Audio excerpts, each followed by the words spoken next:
ये ना, ये थोड़ा सा इधर ऐसे रखा हुआ था अपन ने। नहीं ये सेंटर में ठीक है, सेंटर में लग रहा है तो सही फिर रहता है। अरे पिछली बार भी सेंटर में था, थोड़ा इसको साइड में रख लेते हैं ना। नहीं सेंटर में रहता है ना तो मैं डायलॉग नहीं बोलता हूँ। तुम एक्टर का प्रॉब्लम नहीं, लेकिन हम लोगों का प्रॉब्लम होता है। अरे सेंटर का और डायलॉग का ये तो क्या बात हुई। अपने यार ये फाइनल है, इसको ऐसे रखेंगे। अरे पर अरे यार फाइनल, बस फाइनल। रघुकुल रीत सदा चली आई, प्राण जाए पर शंका न जाए। शंकालु बुढ़ऊ टस से मस नहीं हुआ। सारे ऋषि मुनि देवता समझा कर हार गए, लेकिन बुढ़ऊ बस एक ही बात कहता रहा, मैं तो उस उल्टा का मुंह नहीं देखूंगा। हाँ, मैं उस उल्टा का मुंह नहीं देखूंगा। हर करवा चौथ पे रत जगा करती थी, व्रत करती थी, उपवास करती थी, पूजा पाठ करती थी और भगवान से सिर्फ एक ही वरदान मांगती थी कि 7 जन्म में मुझे यही पति मिले। पर आज मुझे पता लगा है कि उसने जिंदगी भर मुझे धोखा दिया है। त्रिया चरित्रम पुरुषश्च भाग्यम देवो न जानाति कुतो मनुष्यम। कुत्तो नहीं कुत्तो, कुतो मनुष्यम, कुत्तो नहीं कुत्तो, त आधा त नहीं है, पूरा त है। कुतो मनुष्यम। हाँ, तो बुढ़ऊ अपनी इस स्पीच के साथ और इस विचारधारा के साथ धरती पर 75 वर्ष पूरे करके अपने पुण्य कर्मों की वजह से अभी अभी स्वर्ग में आए थे। अब स्वर्ग में आने के लिए वैसे पुण्यात्मा होना कोई ज़रूरी तो नहीं है, लेकिन हाँ कभी कभी फ्लुक में भी स्वर्ग में एंट्री मिल जाती है।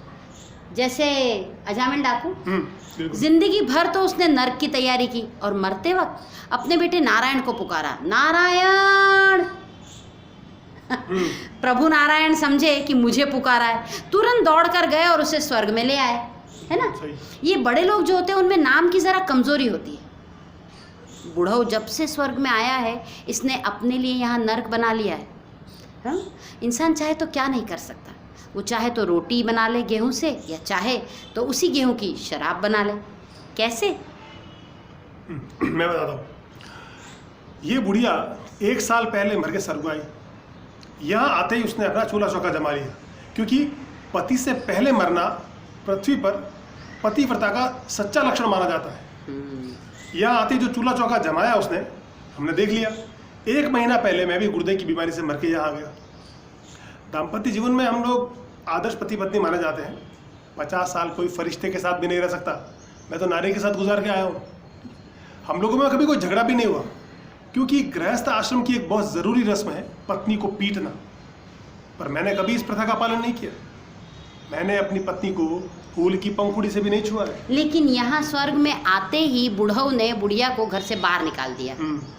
और पूछने पर कहने लगा कि धरती पर तो कामकाज की वजह से झगड़ने का मौका ही नहीं मिलता था, टाइम ही नहीं मिलता था, और यहाँ, अरे यहाँ तो घोर निठल्लापन है। स्वर्ग में किसी को कोई काम नहीं है। यहाँ सब एल्ले घूमते रहते हैं, कोई वेल्ले ही घूमते रहते हैं।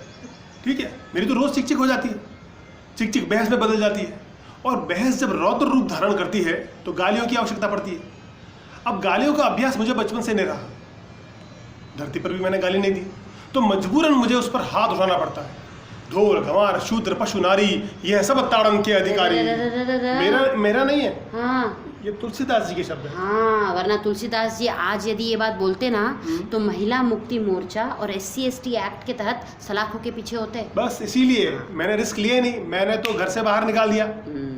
लेकिन एक प्रॉब्लम हो गई। अब कोने में पड़ा सड़ रहा हूँ, क्योंकि सुबह की चाय तो वही बनाती थी। बुढ़ऊ अपनी इसी हरकत की वजह से पड़ा पड़ा बुढ़िया को गालियां दे रहा था। एक के बाद एक ऋषि मुनि देवता सब समझाने आए कि भाई बुढ़िया को बुला लो, लेकिन नहीं। अंत में थक हार कर देवों के देव इंद्र पधारे। बाबा तिरकिट बाबा तिरकिट, बा तिरकिट बा तिरकिट बाबा। बाबा ये स्वर्ग है। हाँ तो पता है, तुम लोगों ने मुझे यहाँ लाकर कोई एहसान नहीं किया।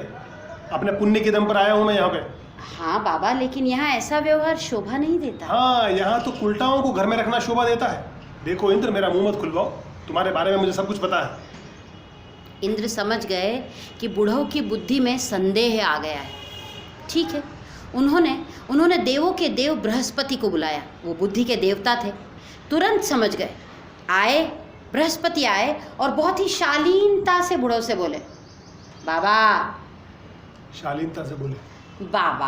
हाँ। बाबा, आप जैसा पुण्यात्मा ना बाबा यहाँ शताब्दियों में आता है, वरना ये स्वर्ग ना ये पापियों से भरा पड़ा है। ठीक है, क्यों परेशान हो रहे हैं? हम थोड़े ही दिनों में आपको धरती पर वापस जंगल के दफ्तर के बाबू के रूप में भेज रहे हैं। क्यों क्यों? अरे तुम जैसा कर्मठ कर्मशील व्यक्ति यहाँ स्वर्ग में इन आलसियों के बीच में क्या करेगा? हैं? थोड़े दिन तो निबाह करना है। बुला लो गुड़िया को। नहीं, बुढ़िया को नहीं बुला सकता, ये तो हरगिज नहीं हो सकता। बाबा देखो, प्यार से समझा रहा हूँ, हैं? बात मान लो, नहीं तो फिर तुम्हारे कर्मों की पोथी की ना जांच होगी। और वो जो तुम्हारा घर है, वो जो उस एक घर है, उसके आसपास के जो सारे मकान हैं वो तुम्हारे कैसे हो गए ये पता लगाया जाएगा। और वो तुम्हारी जो 50 बीघा ज़मीन थी वो 500 बीघा कैसे हो गई, ये बात भी खुल के बाहर आएगी। इसीलिए कह रही हूँ, प्यार से समझा रहे हूँ, समझ जाओ, मान लो, बुढ़िया के साथ निभा लो। देखो, ये धमकी तुम किसी और को देना। मैंने जो कुछ कमाया है अपनी मेहनत और ईमानदारी के बल पे कमाया है, ठीक है? और एक बात है, मैंने अगर उसका त्याग कर दिया है तो कर दिया है। अरे बाबा, तुम्हारे त्यागने से कुछ नहीं होगा बाबा। उस बुढ़िया ने अपने तप से तुम्हें 7 जन्मों के लिए वरदान में मांगा है। पर ये वरदान तो उसके लिए है ना, मेरे लिए तो श्राप है। ये धांधली यहाँ नहीं चलेगी।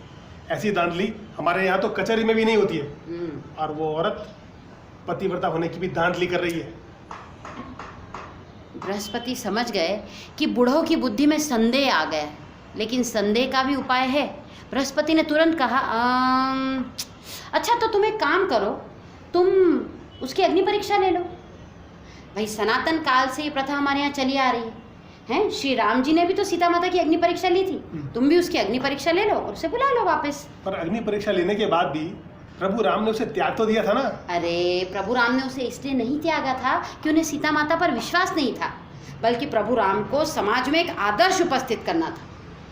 लेकिन तुम्हें तो आदर्श का झंझट नहीं है, क्यों टेंशन ले रहे हो? हैं? अग्नि परीक्षा लो और बुला लो बुढ़िया को। पर मुझे तो अग्नि परीक्षा पर भी विश्वास नहीं है। जब लड़के कह रहे हैं तो बात झूठ कैसे हो सकती है? क्या कह रहे हैं लड़के तुम्हारे? हैं?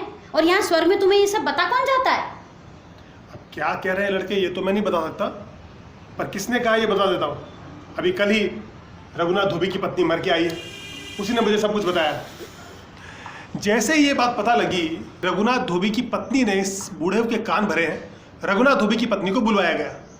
रघुनाथ धोबी की पत्नी आकर बैठ गई, अपना पल्लू हाथ में लिया, सर झुकाए बृहस्पति को देखने लगी। बृहस्पति ने गुस्से से पूछा, क्या नाम है तेरा? सरस्वती। और आते तूने अपनी जात दिखा दी यहाँ पे? हाँ कई करूँ महाराज, हमारी जात बहुत ही बदनाम हुई महाराज। जब से हमारी जात ये है नहीं, सीता माता पर कलंक लगाया हो नहीं, तब से हमारी जात इतनी बदनाम हुई रही, इतनी बदनाम हुई रही, मैं आपका कई बताऊँ हैं। और महाराज ये बूढ़ो है नहीं, मैं का 40 साल वहाँ धरती पे कपड़ा धोया है।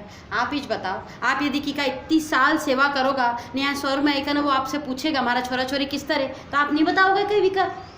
हाँ वो बात तो ठीक है, लेकिन तूने ऐसा क्या बोल दिया, क्या आग लगा दी? उसने अपनी पत्नी को घर से बाहर निकाल दिया। देख उसकी पत्नी वहाँ बाहर खड़ी है, ठीक है? मैं आ रहा हूँ, मैं वही खड़ा हूँ, तू बोलती रह, क्या बोलना है? अरे माई बाप, अरे माई बाप बात यूँ होगी कि माई बाप ये जो बूढ़ो है नहीं, ये देवता जैसा आदमी है महाराज हैं। और वहाँ धरती पर सब लोग की इतनी तारीफ करे, इतनी तारीफ करे। एक सब छोरा है नहीं, वे राम लक्ष्मण भरत शत्रुघ्न जैसा, बोलो इकी इतनी सेवा करे, इतनी सेवा करे। और इकी वह पत्नी, वह बुढ़िया, वह अमेरिका ने जो ऊपर है, ओ हो वह तो इका वास्ते इतना व्रत करे, साक्षात लक्ष्मी भेजो हैं। 2 ही अमेरिका ने जब ऊपर आई गया नहीं तो छोरा हो इतना रोया, मैं आपका कई बताऊँ, सुध बुध बिसरे का बैठी गया। अब कोई आई न कहना कहो यूँ तो कोई चलेगा नहीं, देखो तुमने श्राद्ध तो करना पड़ेगा है कि नहीं। तो अब 4 ही छोरा में झगड़ो हो गयो कि कौन श्राद्ध करेगा। तो के कि बड़ो छोरो के चलो मैं कर दूंगा अभी श्राद्ध, तो विनय श्राद्ध करो। अब श्राद्ध करो तो के कि हमारा 10,000 रुपया लग गया। तो दूसरों के हो काय का 10,000 लग गया, थारा 1,000 लगे होगा, दूसरों के थारा 3,000 लगे होगा। तो आदमी जो श्राद्ध का वास्ते कहने गए थे नहीं, वो आयो, देखो यूँ झगड़ा करो, कोई अच्छो को नहीं लगे, यूँ आपस में समझने ने बात सुलटे लो। तो मैंने क्यों चलो 5,000 में बात खत्म कर लो, जब जायदाद को बटा रहे तो वे में से ले लीजो। अब श्राद्ध कहीं खत्म करियो, सब की सब छोरा होने नहीं जायदाद वास्ते लड़वा लग गया। वो के मारीन, वो के मारीन, वो के, अरे इन बूढ़ाओं के है नहीं, सारी हेकड़े है नहीं, सब वहाँ निकल गई। इनको जितना भी प्रेम भाव था नहीं, वो सब वहाँ दिखी गयो मोहल्ला में है नहीं। और तो और हुई महाराज, ऐसी हुई 4 ही छोरा है नहीं, दूसरा दिन कचेरी पहुँची गया। बोलो जिन दिन में मर कने स्वर्ग में आवा वाली थी नहीं, उन्हीं दिन 4 ही छोरा कोट गया। वहाँ जाकर ना कही के कि 2 छोरा है नहीं, वेज इन बूढ़ों का असली छोरा है, बाकी का 2 छोरा इका है नहीं। बोलो ऐसी बात माँ कह दी। अब याज बात में आई न यहाँ बूढ़े का कह दी। अब जब से मैं बात की है वह बूढ़े ने, बुढ़िया तो उठ बैठ के वहाँ रो रो रो रो रो कर रही, ये बूढ़ा एक ही बात बार बार बोल रहे हो। बताओ। मैं उस उल्टा का मुंह नहीं देखूंगा। जब तक 2 बेटे किसके हैं ये मुझे पता नहीं चलेगा, मैं उस उल्टा का मुंह नहीं देखूंगा। हम बेवफा हरगिज न थे, पर हम वफा कर ना सके, हमको मिली जिसकी सजा